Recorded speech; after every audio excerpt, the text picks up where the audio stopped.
Hi, my name is Sridhar Rangayan. I'm the Festival Director of KASHISH Mumbai International Queer Film Festival, which is having its 12th edition right now. And we're in the first week of the festival. And I think we're on the third day of the festival. So you must have seen already a few LGBTQ films, and you should have surely seen by now the Student Shorts Competition 1 program. And we are here to chat with the filmmakers of the Student Short Competition 1. And so we have from the films, the fairy tale, we have Seung Lee from Republic of Korea. And from the film Pile of Salt, we have MARC CAMARDONS from Spain. And from the film Complicated, we have ISAK from Israel. And from the film The Rooftop, we have PO-CHEng from Taiwan. What an eclectic collection of people from so many different countries. So good to have all of you here together. And to host the Q&A, we have Bhagi. Bhagi is a writer, curator, a programmer, and she's also been involved with the KASHISH Film Festival for several years now. She's on the preview team, and she is also handling the Q&As for many sessions. So thank you, Bhagi, for joining us today. And over to you to conduct the Q&A in all the languages you can imagine now. Okay, so this is fun because we're also recording for the future. So I'm going to start off, and what I will be doing is just leaving a couple of minutes quietly so both interpreters can take the time to communicate. And I wanted to start off to say I thoroughly enjoyed watching all of your films. I've watched them at least 3 times each because there's so much nuance in it. That I cannot wait to sort of like pick at it. So we're looking at 4 different countries at this point, looking at 4 different narratives. So we'll go a bit slow, but I think this shall be an interesting conversation. Like just asking all of you where the seed of your stories came from. So we'll start off maybe with Mark talking about Pillar of Salt. Yeah, tell us a little bit about the seed of that story. They came from different ways. The main one is from a chapter from the Bible. It's called Pile of Salt, Sodom and Gomorrah. That it's where the religion kills the gay people, more than less. And it's like a reflection of that. But the story is like a personal story of mine that is like I felt in love with one of my friends, and this love never been corresponded. So that's like a little bit the move on way to this story of my life. And yeah, like these 2 seeds, they came from the short film. Yes. Okay. What about you, Po-CHENG? With the Rooftop, my God, that was quite an eye-opening one. What was the seed for that story? Can I say Chinese, right? Absolutely, no problem. Okay. And then we will have the interpreter. I can Chinese once, and my translator said again. But 好，那以下我就用中文说明，就是这部片我的一些想法。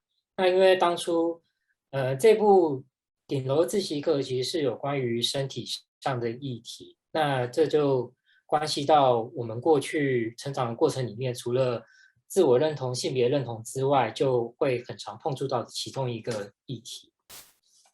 So I'm going to say this in Chinese, and my interpreter will translate. The film is about body issues. As we're growing up, we all have to deal with self-identity, gender identity, but also identifying with our bodies. So this film is about learning to identify with all aspects of ourselves. 那这样子的议题呢，其实就回到我，就是我去在写顶楼自习课的剧本的时候呢，就试着去爬梳我的记忆，就去回想说我以前曾经有怎么样类似的情况。那我就回想起说，在我小时候，其实我从小到大都习惯穿睡衣睡觉。那有一次印象很深刻，因为亲戚家的床位不够，所以还小的我就必须和母亲挤在一张床睡。那时我一样穿着睡衣，但是我母亲看到我就说：“哎，为什么别人家的小男孩穿着一条内裤睡觉，那你怎么不会跟着也穿着一条内裤睡觉？然后当下我就觉得有点错愕，然后就跟我母亲说不要，我就想要穿睡裤啊。然后我母亲就还是持续的说，你就试试看穿内裤睡嘛，试一试又没有关系。那就这样一来一往，虽然最后还是被我拒绝了，但是我就会有一股烦躁感在我心中挥之不去。As I was coming up with the story, I recalled from certain memories of my childhood. I remembered that I always used to sleep in full pajamas, shirts and pants. But one time we went to our relative's place and there weren't enough beds. So I had to share a bed with my mother. And all of us, my mother took a look and said, the other boys usually only sleep in their underwear. Do you want to sleep in your underwear? And I was quite caught quite off guard. So I said, no, I want to wear my full pajamas. But my mother kept saying, well, you should try and be like the other boys. And went on back and forth. Ultimately, I got to wear what I wanted, my pajamas. But the irritation of the control of my body stayed with me. 那从回想起这个故事，就会让我觉得我的身体仿佛在那一刻就不属于我自己。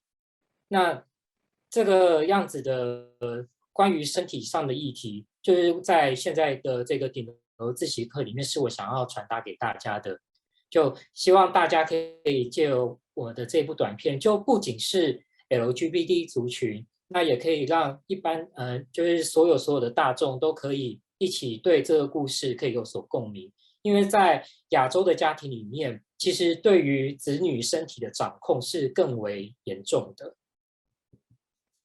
So again, this story of the Rooftop, this film is about who really controls the body, who does the body belong to? And I think that extends beyond just the LGBT community.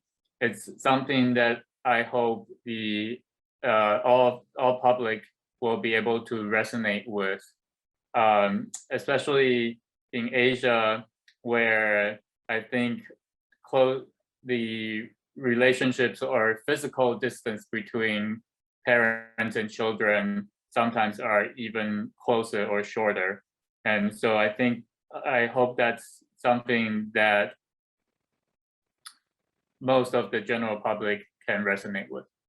Thanks, everyone. Absolutely. No, thank you. It's true because there is a lot that we can draw in when it comes to Asian as a whole, whether it's South Asia or East Asia, and how the body and technology come in together to either exercise control or how we relate to it. But we will get to that. I know ISAK's film has also touches upon body image issues, but through the lens of a person sort of like figuring himself out. You want to tell us a little bit more about the seed for Complicated? Yeah, definitely. Yeah, Complicated was inspired by a lot of different ideas and moments that I experienced in my life, but really, I think that the main core thing that led me to write the script was just that I really wanted to write a character that I felt like was missing for me a little bit when I watched LGBTQ films, and someone who I could relate to a little bit more, someone who's like overweight and hairy and really like kind of reminded me of how I felt when I was a teenager in a sense. And also I think mainly the feeling of being an outsider, because I grew up in a family of immigrants who are Iranian and Israeli, but I actually was born and raised in Italy. So every time we used to visit in Israel over the summers, there would always be this feeling for me of like kind of entering a world that didn't really belong to me, and I didn't belong to it. So I always felt like a fish out of water. And that I think also led to a lot of the themes that I wanted to describe in the film, that mental health issues that the main character is going through, and his relationship with his mother, who's also like equally lonely, but also this feeling of just being stuck in yourself, but having to endure like a lot of noise from the outside. And I really found compelling like the idea that when you feel bad about yourself and you have body image issues, for instance, or you're going through mental health issues, like you're very stuck in yourself in a way, like you have a block, like you have an obstacle that you can't overcome. And then when there's something else from the outside that disturbs that, which is like maybe a world that you don't belong in, but also like loud, like music, like the music that is heavily featured in my film, like it becomes like slightly more comical. Like it's something that if you're in it, you can't really get, but when you step out of it for a second and you look at that, it's really silly in a way. Like it adds like a layer of silliness to something that is really, really heavy. And that is really what made me drawn to the story as I was writing the script. No, even just when she talks about yoga lattes, yoga latte dance, and the contrast, right, and how that works, and it is funny. It's very light, and you can see the suffering, but at the same time, there is, because that's all we got, right? At some point, we got lightness, and we've got to survive in whatever way we can. Yeah, and that's really what I think is that many times in life, suffering and laughter like kind of go hand in hand, and I think that in a way, when you have both of them, they kind of highlight each other in a weird way. So that's what I loved about it. It's also the use of art forms, right? In some way to either deflect or try and explain, or try and just sort of find comfort in, which actually brings me to SEUNG and the fairy tale, because tell us about the seed of the story, but it's also a beautiful way in which art and painting is used to try and communicate very difficult emotions. So we'll take a minute whilst the interpretation takes place, and then we'll wait to hear from you. Fairy tales wanted to express the way they looked at queer. I wanted to focus on the discriminatory view of men who looked at the lesbian and felt guilty about it. The fairy tale sought to maximize the sense of alienation through uncomfortable narrative development in a very peaceful element. I wanted to try a new approach to lesbians compared to other queer movies through the metaphor leadership. Ultimately, I wanted to focus more on the aspects that straight people could not understand about lesbian. Yes. Thank you for that. But how did the idea of using painting to communicate that come in? Because from what we understand of the story, he asks her out and she says no, and then she tries and explains herself, right? 우선 동화라는 작품에서는 이런 되게 평화로운 미술, 이렇게 동화라던가 되게 텅스텐이랑 오렌지의 색감을 가져가게 된 이유 같은 경우에서는 굉장히 불편한 서사 전개하는 되게 이질감적인 연출들을 해주고 싶었습니다. 예, 그렇기 때문에 좀 더 이런 평화로운적인 분위기를 위해서 좀 더 이런 따뜻한 분위기들의 미술적인 연출들을 해야겠다라는 생각을 했고요. 그렇기 때문에 이러한 요소들의 가장 큰 중심에는 이제 동화책이라는 메타포도 있었던 것 같습니다.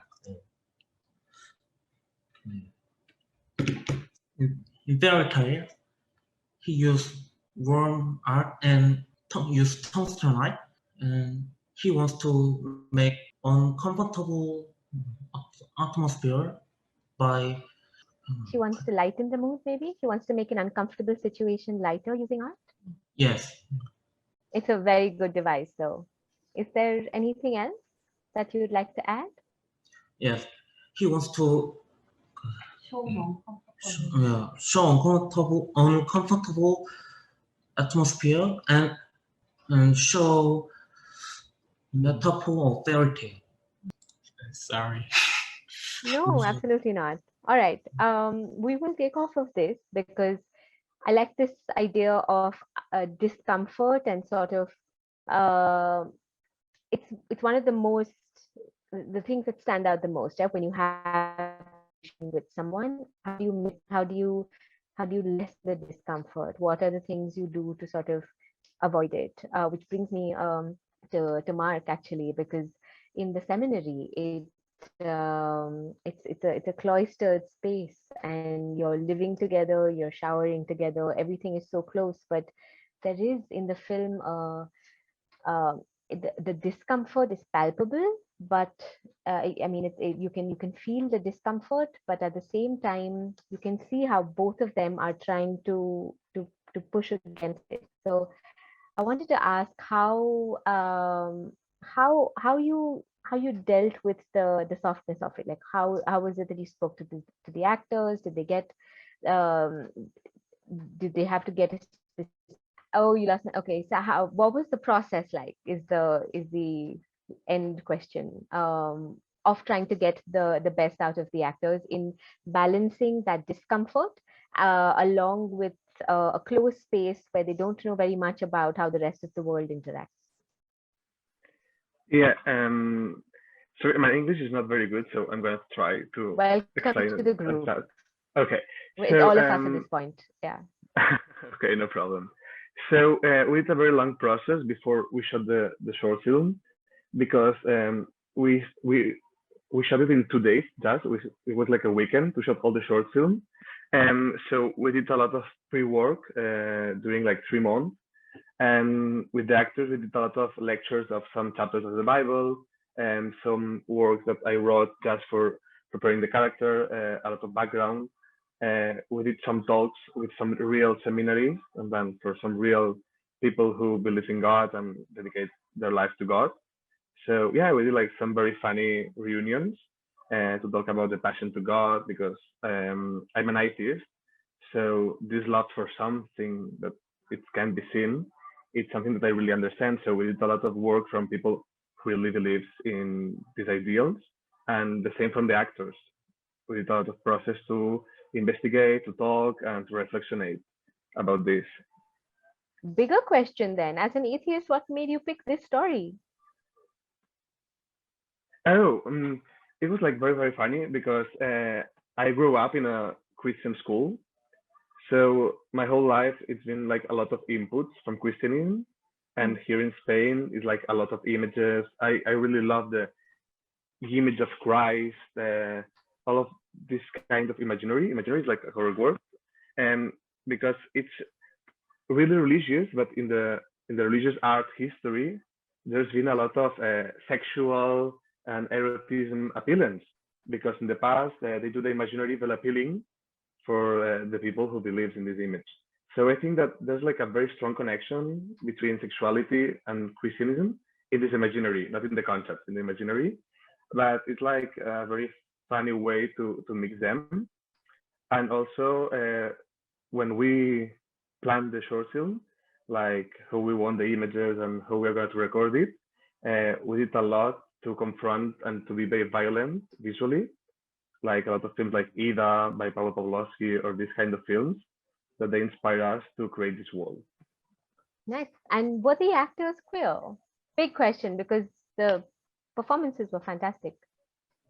Sorry, can you repeat the question, please? Were the actors queer? Are they queer, or are they gay? Are they gay, or are they straight? Oh, They're straight. That's one of them. I'm not gonna say who. And the other one is bisexual, but it's like a very funny way. I always do like queer films with straight actors, and it's like a very big problem because no, I put gay people do straight characters and straight characters do gay people because there's no matter. Now we are doing the post production of a short film where there's been a lot of straight actors doing gay roles in sex scenes and more of that. But no, one of them is bisexual, another is straight, and they did it very well. Yeah, they did. Thanks. I'm gonna go next to PO-CHENG because we're going from mythology to far more real world. We know the way that technology currently invades our lives. What struck me in the film was how the students are trying to navigate these traditional roles and use technology in order to do so. Like the camera, the fact that they've gotten all of this over the rooftops put in and accessing windows, it reminded me a little bit of like Hitchcock as well, right? You try and find these little places by which you can get to see more about people, because there are so many rules around how you can actually interact face to face. So my question was, when you were writing this, what made you go, yeah, I want to see how this particular, is this something that does take place in Taiwan in terms of the use of technology, or you were just like, yeah, okay, this is something that's a good motif. 那就一样用中文回答啊，in Chinese 我的短片的话呢，就是会以两种的影片尺寸去制作，一个是4:3，一个是16:9。那会使用4:3，其实一开始的原因是我想要让更多的演员可以去占满这个空间，而不让太多的其他的事物去让观众在看演员的表演的时候会有太多其他东西会去被阻碍。所以那时候原本是想说都是要用4:3的方式来拍摄这一支短片，但后来在写剧本的时候，就是思考到，其实我今天在讲的这个故事比较是一个，像我们这一个新世代的人们要去跟旧的体制去对抗的故事。我就想到，那如果这时候我用4:3的段落和16:9的段落去做一个对比跟冲突的时候，会不会就会有办法把这样的效果透露出来？这样子。So when I originally started making this film, I wanted to make most of the frames in the 4:3 dimension. The reason being that allows for more of the actual actors in the frame, in the shot, with less distractions from the background. But I ultimately also involved some of the 16:9 dimension in our frames, because as the story evolved, I realized that there is a big part of the film that is about the students challenging the old system, or at least contradicting or juxtaposing different items. So I thought that involving different angles and different dimensions in frames would be appropriate.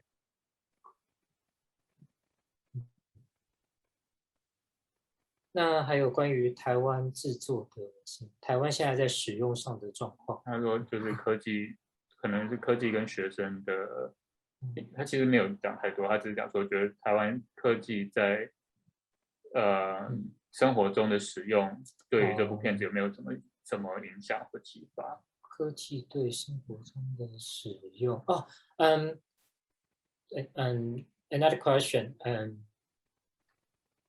现在在台湾手机的普及度很高，就是大家都是会用手机做很多原本相机才能做到的事情。那其实这也关乎到现在大家对于数位色情的一个影响。因为今天其实在台湾近几年也有发生，就是像偷拍的状况，或者是因为我在手机上面自拍，拍了某些可能我自己身体的照片，然后留给网友，就网友就把它上传到网络上面去。所以16:9的这一个尺寸，其实也是影射了现在我们这个时代使用数位媒介的时候的一个反思。Another point about technology is obviously cell phones are very prevalent now in Taiwan as well. Things that we can do with cell phones are probably more than what we could do with camera in some aspect. So this also reflects or highlights certain issues, for example, about digitally having adult films and about people sending selfies or having unauthorized permission to look at other people. And those are the issues that I also try to explore in the film with the changing in the frames. Yeah, thank you. It with the way the camera was used is one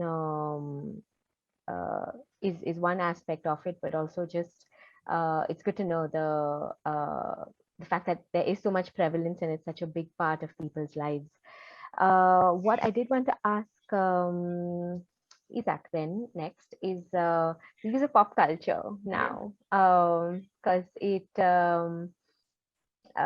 a very large part of the film, right? A lot of it hinges on with the music. How did you go about choosing the music, or what was that integration between the story and the use of like KISS as a band is, and the mother's all 90s rock. So yeah. Yeah. I am generally a person who's very, very influenced from music. I think the music really is one of the things that really lights up the neurons in my brain the most. And I was just thinking about really the fact that, as I said before, also like specific music as a very specific role when we are like accompanying it to a much more dramatic situation, like in the film. But also, I had a I knew that getting a lot of the songs would be really difficult, but I knew that if the songs had been like sound-alikes, it wouldn't have worked as well, because I think hearing the like Macarena or like actual songs really like connects to your knowledge, hopefully, of the songs in a better way.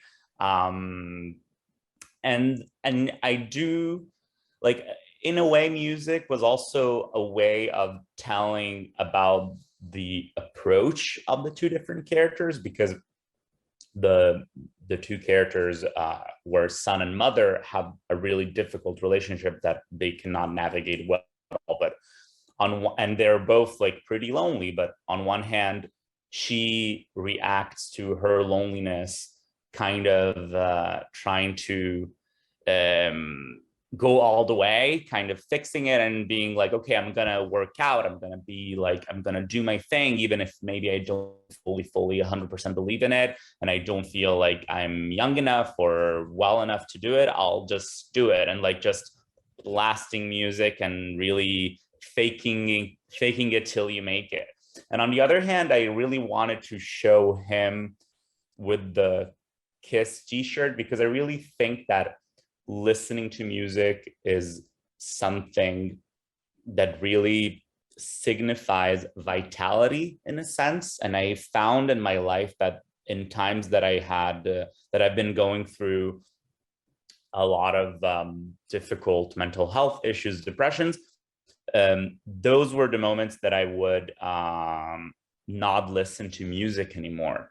So I wanted to show that he had that glimpse in him in the past, but that it's not there right now. Kind of like he's off in a sense compared to his mother. So I think I'm just going to ask basically the last question right now with all of you, each one of you, and do a wrap up. So basically, like going to Mark. So Mark, what is your next project? How is this film being received at the film festival circuit? That's the first question. How is the film being received at film festival circuit, and what is your next project? Are you planning anything? Of course, the pandemic has really hit all of us, but what's your plan for the future? So now, Pile of Salt, that is like the short film that now the current short film, we are moving in. The response is very good. Now we are screening also in Korea and in South Africa. Now currently in this month, and here in Spain in some festival. And now, like 1 month ago, we shot my last short film. That is like a bigger project with more money and more time to shoot it. And now we are in the post-production. Now currently I'm in the studio of the sound post-production that I escaped like for this meeting. And we are shooting like additional voices now, the others with the actors.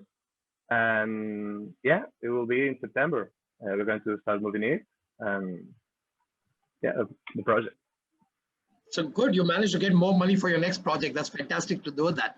So cheers to that. Yeah, because Pile of Salt, we shoot it with 300 euros. That is like nothing. It's a project with just our energy and our time. We should do it like in 2 days, in 1 weekend, more than 50 shots in 9 different locations with more than 40 actors. That was like a very big hit. And now we love to do movies with no money because there's no money. But in this next project, we have a little bit more from the school because it's like the final project from the school. And yeah, and hopefully in the future more projects with more money, if it's possible. Awesome. Thank you, Mark. Po-CHENG, so just going back to you. So how is your film being received at the film festivals? And what is your next project looking like? 目前入围影展的部分其实还并没有回收到太多观众的反应。那在过去，因为这一部作品其实是我的毕业制作，那在毕业制作的时候，我们曾经有办过一个试映会。那可能是因为那天试映会上的女性观众比较多，所以他们对于女主角文婷还有女配角幼成母亲的立场上面就有很多共鸣的地方，他们就会觉得他们是有确实的去解释出台湾女性在这个社会上的一些困难及处境，尤其是对于身体自主权的这一块。So the first question, to answer to the first question is, this film, although we haven't received a lot of audience feedback, this was screened as a graduation production. This was screened at the university for a graduation production, and at that time there were a lot of women in the audience, and they seemed to resonate very much with 2 of the female characters in this film, both the main female character and the supporting female character, one of them a student and the other one a mother. We heard from the female audience that they feel that these 2 characters reflect a lot of women, or at least their ideas of women in Taiwan, as well as the challenges they face. So they seem to resonate well with both the main and supporting female characters. 那关于 OK, sorry. The second question. What's the project looking like? 所以就问下一个计划。Thank you. 我的下一部作品呢，目前还在构思剧本当中。那也是会以短片为主。那现在就是会尽量还是再去贴合台湾这一块土地上的记忆，就是一样是从台湾的角度，然后去讲述这个故事，然后讲述台湾的性别方面的议题。就希望还是一样能够呈现出同样的主题，这样。Okay, I am currently working on the screenplay of my next project. It will also be another short film, and although the screenplay is still being developed, it will be similar or a continuation of some of the same issues that I brought up in the current film. For example, it will reflect stories, issues regarding gender, as well as the people identifying with this piece of land in Taiwan and the stories that take place here. Right. Best of luck with your work. So happy to hear that. ISAK, I mean, how has been the response to your film at film festivals? Have you been showing it a lot? And also, what's your next project looking like?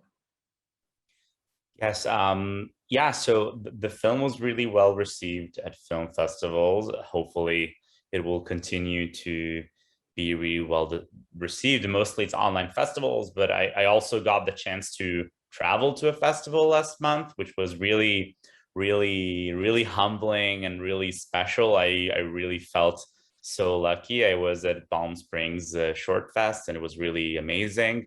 And there are a few other festivals coming up, and I'm also working on a few different projects, but right now I'm working, I think, on another short film for a script that I have written way before Complicated, and I'm retooling, and it will still be a little comedic, but a little bit more of a thriller.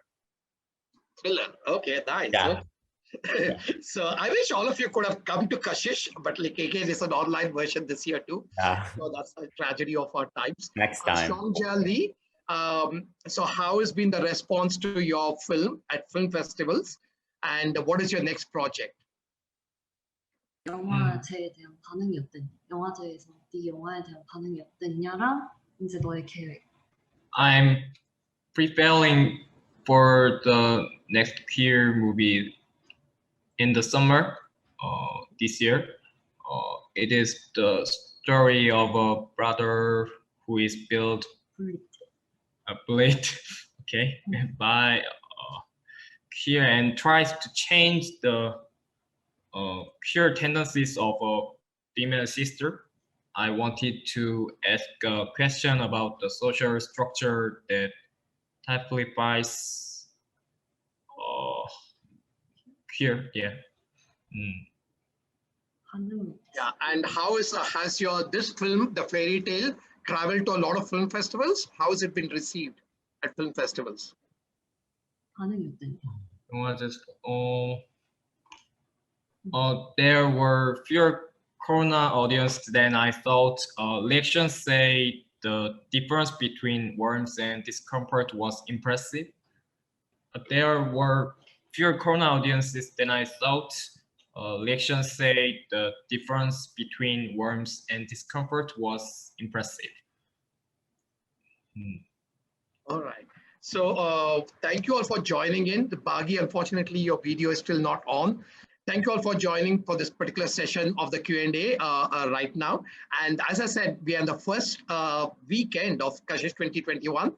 If you have any questions for ISAK, MARC, PO-CHENG, or SEUNG, please put it in the comment box here, and I'll make sure they see this particular comments and respond to you. And there are 2 more weekends of Kashish still remaining. So please go to mumbaiqfs.com and register yourself if you have not done so, to watch hundreds of LGBTQ films. So this year we are showing 200 plus LGBTQ film from 50 plus countries over 3 weekends. So please register yourself if you've not done so. And please tell all your friends to do the same. Thank you for joining in today. Really appreciate you people joining in today. Thank you. Thank you so much. Have a great weekend. Thank you. Bye.